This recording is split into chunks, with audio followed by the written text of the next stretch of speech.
নমস্কার বন্ধুরা, আজকে আমি আপনাদের সঙ্গে শেয়ার করতে চলেছি ডিমের ডালনার রেসিপি। তার জন্য নিয়ে নিয়েছি ডুমো ডুমো করে আলু কেটে পরিষ্কার করে ধুয়ে নিয়েছি, আর নিয়েছি 3টে ডিম, টমেটো কুচি, ক্যাপসিকাম কুচি, ধনেপাতা কুচি, পেঁয়াজ কুচি আর আদা রসুন পেস্ট করে নিয়েছি।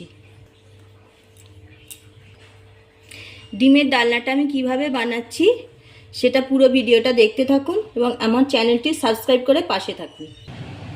ডিমগুলো ফাটিয়ে নিয়েছি, এর মধ্যে দিয়ে দিচ্ছি লবণ।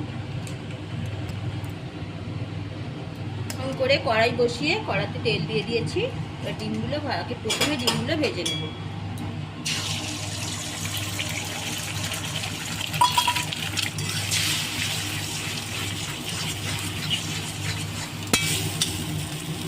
এইভাবে ঝুড়ো ঝুড়ো করে ডিমগুলো ভেজে নেব।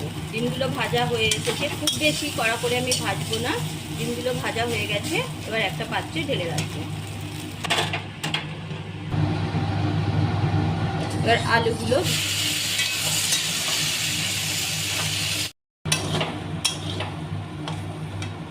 আলুগুলো ভাজা হয়ে গেছে, এবার এগুলো আমি তুলে নিচ্ছি। কড়াইতে তেল দিয়েছি, তেলটা গরম হয়ে গেছে, এবার দিয়ে দিচ্ছি পেঁয়াজ।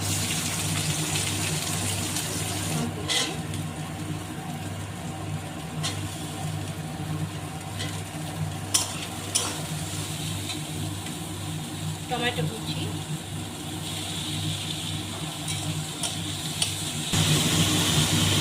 একটু লবণ দিয়ে দিচ্ছি। এবার ভালোভাবে ভেজে নেব। ভাজা হয়ে গেছে, এবার আদা রসুন বাটা দিয়ে দিলাম। আর একটু নাড়াচাড়া করে ভেজে নেব যাতে আদা রসুনের কাঁচা গন্ধটা চলে যায়।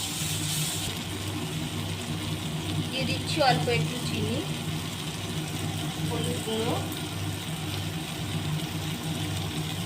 লঙ্কা গুঁড়ো,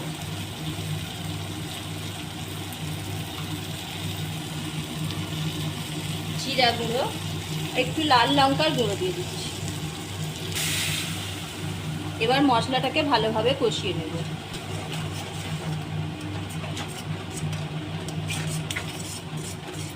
মশলাটা খুব ভালোভাবে কষানো হয়ে গেছে, এবার ভেজে রাখা আলুগুলো মশলার সাথে দিয়ে আরও একটু কষিয়ে নেব। একটু সামান্য জল দিয়ে দিচ্ছি।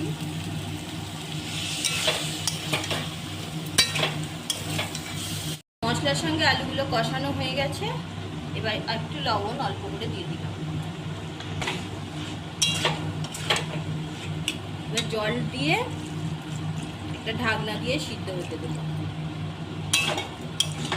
আলুগুলো সিদ্ধ হয়ে এসেছে, এবার ডিমগুলো মিশিয়ে দেব।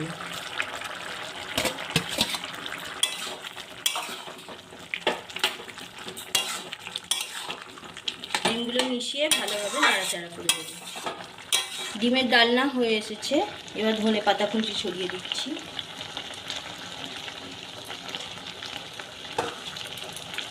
দিয়ে দিচ্ছি একটু গরম মশলার গুঁড়ো।